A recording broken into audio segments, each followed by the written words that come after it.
Hello YouTube, bienvenue sur Yannick Nick. Donc, si ce n'est pas déjà fait, je vous invite à vous abonner à ma chaîne. C'est ce qui me donne le goût là, de continuer à faire des vidéos pour vous. Donc aujourd'hui, il y avait eu des demandes pour l'explication des différentes fonctions du régulateur de vitesse adaptatif intelligent. Donc je vais vous montrer là, comment ça fonctionne. Évidemment, je ne le ferai pas sur l'autoroute pour pas cause de sécurité. Mais je vais quand même être capable là, de vous expliquer certaines fonctions. Donc, premièrement, on va se mettre en dry. Et quand vous êtes sur l'autoroute, supposons que vous avez atteint votre vitesse de croisière, puis que c'est la vitesse que vous voulez garder, donc vous allez juste appuyer ici. Donc, la voiture avec la petite aiguille.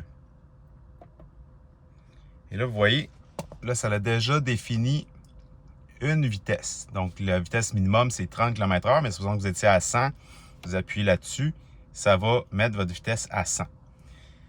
Et là, supposons que vous trouvez que 100, c'est pas assez. Bien, avec les flèches ici, pas les flèches, mais avec le bouton aussi, si vous allez vers le haut, ça augmente votre vitesse de 1 km/h. Même chose si vous voulez descendre, comme ça ici. Ici, vous avez le bouton pour le régulateur de vitesse adaptatif. Donc, pour contrôler la distance que vous voulez avec le véhicule en avant de vous. Ça, vous le voyez ici. Les deux voitures avec la ligne bleue. Donc, si j'appuie une fois, il va se mettre au maximum. Comme ça. Et ça, c'est la distance minimale. Ça, c'est la distance maximale. Donc, selon ce que vous aimez le mieux, vous le réglez en appuyant ici. Donc, ça va vraiment régler la distance avec le véhicule en avant de vous.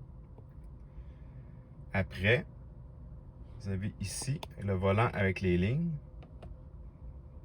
Donc ça va vraiment être le contrôle.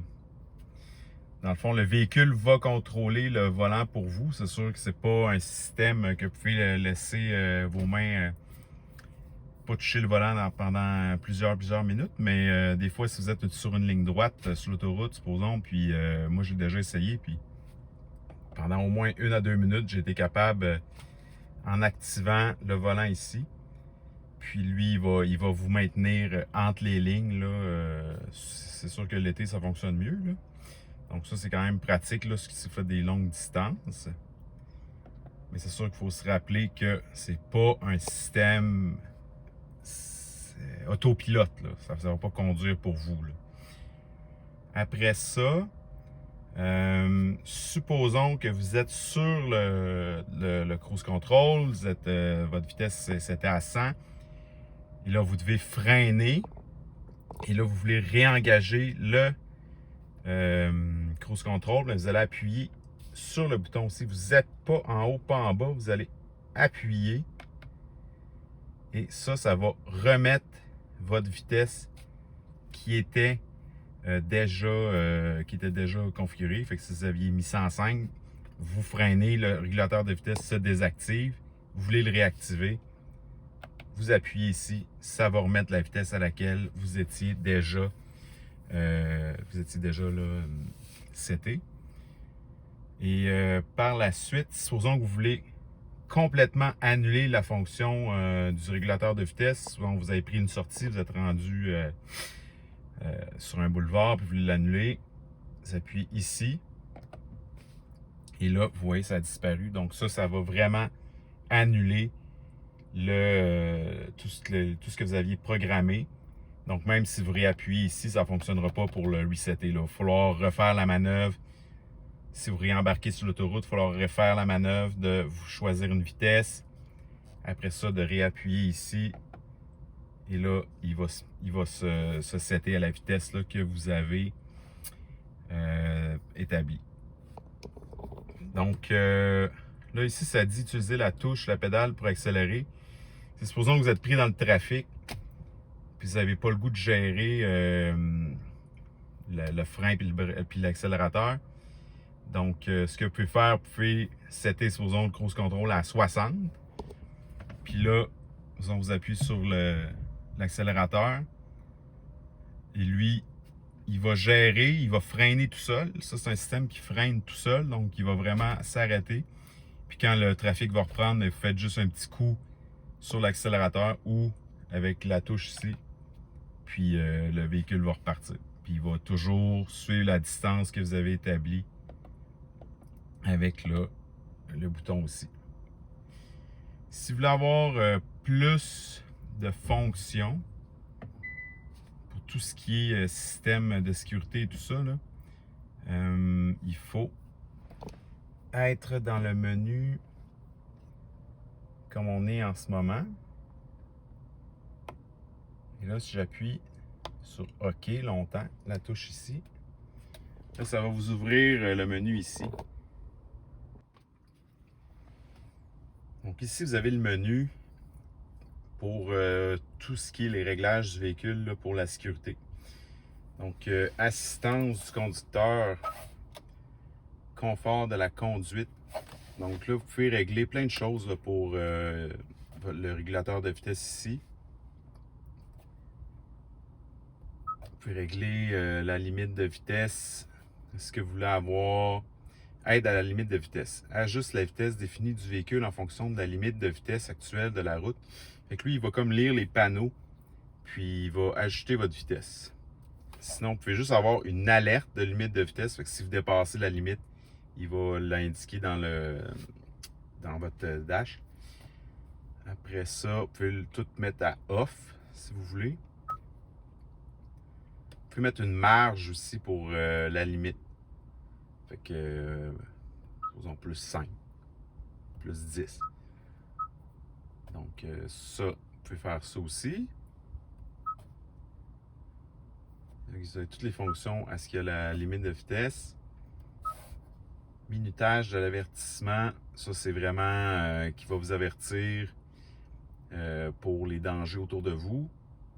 Donc, est-ce que vous voulez que ça soit plus tard ou que ça soit en avance? Moi, j'aimerais que ça soit en avance. Les méthodes de l'alerte, ça c'est le volume. Alerte tactile, ça veut dire que votre volant va vibrer pour vous avertir. Si vous voulez désactiver l'alerte sonore de sécurité de voie, priorité de la sécurité de conduite, réduit tous les autres volumes audio lorsqu'un système de sécurité, fait que ça va comme baisser le volume de la radio. Priorité de sécurité de stationnement, réduit tous les autres volumes audio lorsqu'une vue du système d'aide au stationnement est active, fait que c'est même un peu le même principe. Ça, c'est les avertissements pour les inattentions du conducteur. Alerte de départ du véhicule de tête, c'est que si vous êtes arrêté une lumière rouge, puis vous êtes dans l'une, puis le véhicule en avant de vous part, bien, il va faire un petit son pour vous dire que le véhicule en avant est parti pour que vous avanciez. Avertissement, c'est le conducteur inattentif. Ça, si vous faites des longues distances, vous êtes rendu un peu, vous regardez partout, lui, il va vous suggérer de prendre une pause. Ça, c'est tout ce qui est sécurité avant. Fait que celui-là, l'assistance active, c'est pour aider à éviter les collisions avec le véhicule en avant de vous. Vous pouvez le mettre en avertissement seulement ou à off. Sécurité des voies, ça c'est pour vraiment vous garder dans les lignes. Ça, vous pouvez mettre une assistance pour qu'il gère le volant pour vous, ou vous voulez l'alerte seulement, ou vous voulez le mettre à off. Ça va être pour les angles morts. Donc, ça ici, c'est quand même bien. C'est l'assistance pour sortir. C'est dans le fond, si vous êtes sur parc, vous apprêtez à sortir du véhicule, mais il y a un vélo ou il y a un véhicule qui s'en vient, puis vous ne l'avez pas vu, lui, il va vous avertir. Même ça ici, l'assistance active. Ouais, ça, c'est quand il y a un risque de collision dans l'angle mort, il va vous aider aussi. Ou vous pouvez le mettre en assistance seulement ou à off. Puis ça, c'est vraiment pour quand vous reculez. Donc, si vous reculez, puis il y a une voiture qui s'en vient, bien, il va, même chose, là, il va vous avertir en faisant vibrer le volant, puis tout ça. Donc ça, c'est vraiment là, tout ce qui est sécurité du véhicule. Donc et voilà, ça fait pas mal le tour là, du tout ce qui est système du régulateur de vitesse adaptatif. Donc, si vous avez des questions, j'en ai vu pas, mettez-les dans les commentaires. J'ai déjà là, des gens qui m'ont posé des questions, puis j'essaie de répondre assez rapidement. Sinon, si ce n'est pas déjà fait, comme j'ai déjà dit, abonnez-vous à ma chaîne, partagez-la. Si vous connaissez des gens qui ont des Ioniq 5, qui ont des questionnements, c'est quand même, là, j'essaie de faire des vidéos assez faciles à comprendre. Puis, vous pouvez aussi me suivre sur Instagram, Ioniq Nick. Il n'y a pas beaucoup de choses en ce moment, mais sinon, ma page Facebook aussi, Ioniq Nick. C'est là que je vais mettre là, à chaque fois que je fais une nouvelle vidéo. Puis, restez à l'affût dans les prochaines semaines. Là, je vais essayer d'offrir des petits services. Là. Je suis en train de travailler là-dessus. Donc, restez à l'affût. Je vais faire une annonce prochainement sur ma page Facebook. Puis aussi là, sur YouTube. Si vous avez des idées aussi de vidéos, vous pouvez les laisser en commentaire. Ça va me faire plaisir là, de le faire. Donc, sur ce, je vous souhaite une bonne journée. Cliquez sur le petit bouton Ioniq Nick pour vous abonner. Et on se revoit bientôt. Bonne journée!